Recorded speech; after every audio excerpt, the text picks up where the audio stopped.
हरे कृष्णा। आइए आज हम गीता जी के दूसरे अध्याय के चौथे और पांचवें श्लोक की विस्तृत व्याख्या करेंगे। अर्जुन उवाच कथम भीष्ममहं संख्ये द्रोणं च मधुसूदन इषुभिः प्रतियुज्यामि ऊर्जाः वरिसूदन गुरून् हत्वा हि महानुभावान् श्रेयो भोक्तुं भक्ष्यमपीह लोके हत्वार्थकामास्तु गुरुनिहैव भुञ्जीय भोगान् रुधिरप्रदिग्धान्। अर्थात अर्जुन बोले, हे मधुसूदन, मैं रणभूमि में भीष्म और द्रोण के साथ बाणों से कैसे युद्ध करूं, क्योंकि हे अरिसूदन, ये दोनों ही पूजा के योग्य हैं। महानुभाव गुरुजनों को न मारकर इस श्लोक में मैं भिक्षा का अन्न खाना भी श्रेष्ठ समझता हूँ, क्योंकि गुरुजनों को मारकर यहाँ रक्त से सने हुए तथा धन की कामना की मुख्यता वाले भोगों को ही तो भोगूंगा। चौथे श्लोक की व्याख्या है, मधुसूदन और अरिसूदन ये दो संबोधन देने का तात्पर्य है कि आप दैत्यों को और शत्रुओं को मारने वाले हैं, अर्थात जो दुष्ट स्वभाव वाले, अधर्म में आचरण करने वाले और दुनिया को कष्ट देने वाले मधु कैटप आदि दैत्य हैं, उनको भी आपने मारा है। और जो बिना कारण द्वेष रखते हैं, अनिष्ट करते हैं, ऐसे शत्रुओं को भी आपने मारा है। परंतु मेरे सामने तो पितामह भीष्म और आचार्य द्रोण खड़े हैं, जो आचरणों में सर्वथा श्रेष्ठ हैं, मेरे पर अत्यधिक स्नेह रखने वाले हैं और प्यार पूर्वक मेरे को शिक्षा देने वाले हैं। ऐसे परम हितैषी दादाजी और विद्या गुरु को मैं कैसे मारूं? कथम भीष्ममहं संख्ये द्रोणं च। मैं कायरता के कारण युद्ध से विमुख नहीं हो रहा हूँ, प्रत्युत धर्म को देखकर युद्ध से विमुख हो रहा हूँ। परंतु आप कह रहे हैं कि यह कायरता, यह नपुंसकता तुम्हारे में कहाँ से आ गई?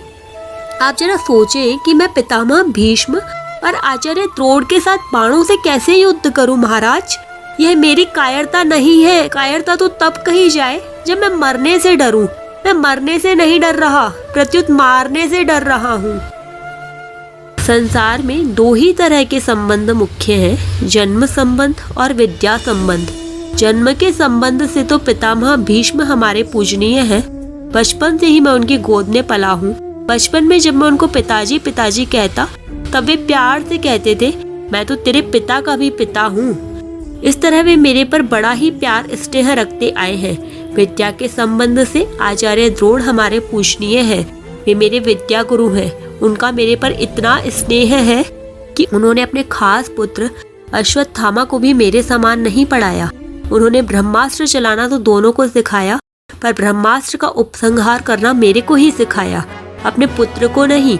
उन्होंने मुझे यह वरदान भी दिया कि मेरे शिष्यों में अस्त्र शस्त्र कला में तुमसे बढ़कर कोई नहीं होगा। ऐसे पूजनीय पितामह भीष्म और आचार्य द्रोण के सामने तो वाणी से रे तू कहना भी उनकी हत्या करने के समान पाप है। फिर मारने की इच्छा से उनके साथ बाणों से युद्ध करना कितना बड़ा पाप है। इषुभिः प्रतियोत्स्यामि पूर्जाः।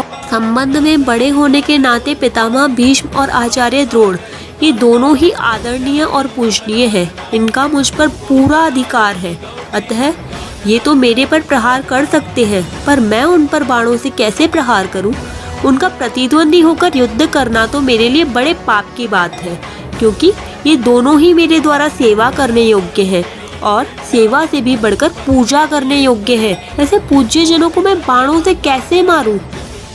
इस श्लोक में अर्जुन ने उत्तेजित होकर भगवान से अपना निर्णय कह दिया। अब भगवत वाणी का असर होने पर अर्जुन अपने और भगवान के निर्णय का बैलेंस करके कहते हैं। पांचवें श्लोक की व्याख्या है। पांचवें श्लोक को देखकर ऐसा प्रतीत होता है कि जो दूसरे तीसरे श्लोक में भगवान ने कहा, उन वचनों का अर्जुन के ऊपर थोड़ा बहुत असर हो रहा है। इससे अर्जुन के मन में यह विचार आ रहा है कि भीष्म द्रोण आदि गुरुजनों को मारना तो धर्मयुक्त नहीं है। ऐसा जानते हुए भी भगवान मुझे बिना किसी संदेह के युद्ध की आज्ञा दे रहे हैं, तो कहीं न कहीं मेरी समझ में ही गलती है। इसलिए अर्जुन पहले अपने पक्ष को सामने रखते हुए कहते हैं कि अगर मैं भीष्म द्रोण आदि पूज्य जनों के साथ युद्ध नहीं करूंगा, तो दुर्योधन भी अकेला मेरे साथ युद्ध नहीं करेगा। इस तरह युद्ध न होने से मेरे को राज्य नहीं मिलेगा, जिससे मुझे दुख पाना पड़ेगा। मेरा जीवन निर्वाह भी कठिनता से होगा। यहाँ तक कि क्षत्रिय के लिए निषिद्ध जो भिक्षा वृत्ति है उसको भी जीवन निर्वाह के लिए ग्रहण करना पड़ सकता है, क्योंकि मेरे पास कुछ नहीं होगा। पर गुरुजनों को मारने की अपेक्षा मैं उस कष्टदायक भिक्षा वृत्ति को भी ग्रहण करना श्रेष्ठ मानता हूँ। यह लोग के कहने का तात्पर्य है कि यद्यपि भिक्षा मांगकर खाने से इस संसार में मेरा अपमान तिरस्कार होगा, लोग मेरी निंदा भी करेंगे, तथापि गुरुजनों को मारने की अपेक्षा भिक्षा मांगना ठीक है। आप ही कहने का यहाँ तात्पर्य है कि मेरे लिए गुरुजनों को मारना भी निषिद्ध है और भिक्षा मांगना भी निषिद्ध है, परंतु इन दोनों में भी गुरुजनों को मारना मुझे अधिक निषिद्ध दिखता है। हत्वार्थ कामांस्तु गुरुनीयैव। अब अर्जुन भगवान के वचनों की तरफ दृष्टि करते हुए कहते हैं कि अगर मैं आपकी आज्ञा के अनुसार युद्ध करूं तो युद्ध में गुरुजनों की हत्या के परिणाम में मैं उनके खून से सने हुए और जिसमें धन आदि की कामना ही मुख्य है, ऐसे भोगों को ही तो भोगूंगा। मुझे भोग ही तो मिलेंगे, उन भोगों के मिलने से मुक्ति थोड़ी होगी, शांति थोड़ी मिलेगी। यहाँ यह प्रश्न हो सकता है कि भीष्म, द्रोण आदि गुरुजन धन के द्वारा ही कौरवों से बंधे थे, अतः यहाँ अर्थ कामान पद को गुरुन पद का विशेषण मान लिया जाए तो क्या आपत्ति है? इसका उत्तर है कि अर्थ की कामना वाले गुरुजन ऐसा अर्थ करना उचित नहीं है, कारण कि पितामह भीष्म, आचार्य द्रोण आदि गुरुजन धन की कामना वाले नहीं थे। वे तो दुर्योधन के वृत्ति भोगी थे। उन्होंने दुर्योधन का अन्न खाया था, अतः युद्ध के समय दुर्योधन का साथ छोड़ना कर्तव्य न समझकर ही वे कौरवों के पक्ष में खड़े थे। दूसरी बात, अर्जुन ने भीष्म, द्रोण आदि के लिए महानुभावान पद का प्रयोग किया, अतः ऐसे श्रेष्ठ भाव वालों को अर्थ की कामना वाले कैसे कहा जा सकता है? तात्पर्य है कि जो महानुभाव है वे अर्थ की कामना वाले नहीं हो सकते और जो अर्थ की कामना वाले हैं वे महानुभाव नहीं हो सकते, अतः यहाँ अर्थ कामान पद भोगान पद का ही विशेषण हो सकता है।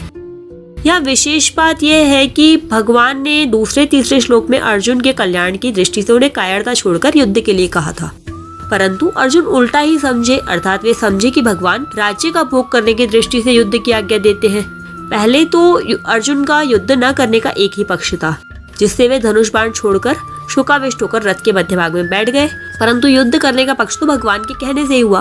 तात्पर्य है कि अर्जुन का भाव था कि हम लोग तो धर्म को जानते हैं पर दुर्योधन आदि धर्म को नहीं जानते, इसलिए वे धन, राज्य आदि के लोभ से युद्ध करने के लिए तैयार हैं। अब वही बात अर्जुन यहाँ अपने लिए कहते हैं कि अगर मैं भी आपकी आज्ञा अनुसार युद्ध करूं तो परिणाम में गुरुजनों के रक्त से सने हुए धन, राज्य आदि को ही तो प्राप्त करूंगा। इस तरह अर्जुन को युद्ध करने में बुराई ही बुराई दिखाई दे रही है। जो बुराई बुराई के रूप में आती है उसको मिटाना सुगम होता है, परंतु जो बुराई अच्छाई के रूप में आती है उसको मिटाना बड़ा कठिन होता है। जैसे सीता जी के सामने रावण और हनुमान जी के सामने कालनेमी राक्षस आ गए, तो उनको सीता जी और हनुमान जी पहचान नहीं सके, क्योंकि उन दोनों का वेश साधुओं का था। अर्जुन की मान्यता में युद्ध रूप कर्तव्य कर्म करना बुराई है और युद्ध न करना भलाई है, अर्थात अर्जुन के मन में धर्म, हिंसा, त्याग रूप भलाई के वेश में कर्तव्य त्याग रूपी बुराई आ गई है। उनको कर्तव्य त्याग रूप बुराई बुराई के रूप में नहीं दिख रही, क्योंकि उनके भीतर शरीरों को लेकर मोह है।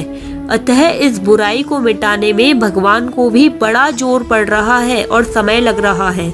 आजकल समाज में एकता के बहाने वर्ण आश्रम की मर्यादा को मिटाने की कोशिश की जा रही है, तो यह बुराई एकता रूप अच्छाई के वेश में आने से बुराई रूप से दिख ही नहीं रही है।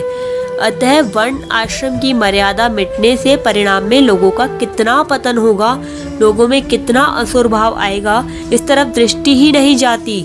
ऐसे ही धन के बहाने लोग झूठ, कपट, बेईमानी, ठगी, विश्वासघात आदि आदि दोषों को भी दोष रूप से नहीं जानते। यहाँ अर्जुन में धर्म के रूप में बुराई आई है कि हम भीष्म, द्रोण आदि महानुभावों को कैसे मार सकते हैं, क्योंकि हम धर्म को जानने वाले हैं।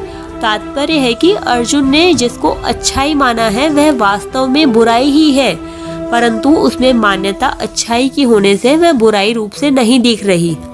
यहाँ परिशिष्ट भाव यह है कि महानुभावान भीष्म, द्रोण आदि गुरुजनों का अनुभाव, भीतर का भाव श्रेष्ठ है, शुद्ध है, क्योंकि युद्ध करते हुए भी उनमें पक्षपात नहीं है। भगवान के वचनों में ऐसी विलक्षणता है कि वे अर्जुन के भीतर अपना प्रभाव डालते जा रहे हैं, जिससे अर्जुन को अपने युद्ध न करने के निर्णय में अधिक संदेह होता जा रहा है। ऐसी अवस्था को प्राप्त हुए अर्जुन कहते हैं, छठे श्लोक की व्याख्या हम कल करेंगे। हरे कृष्णा, राधे राधे।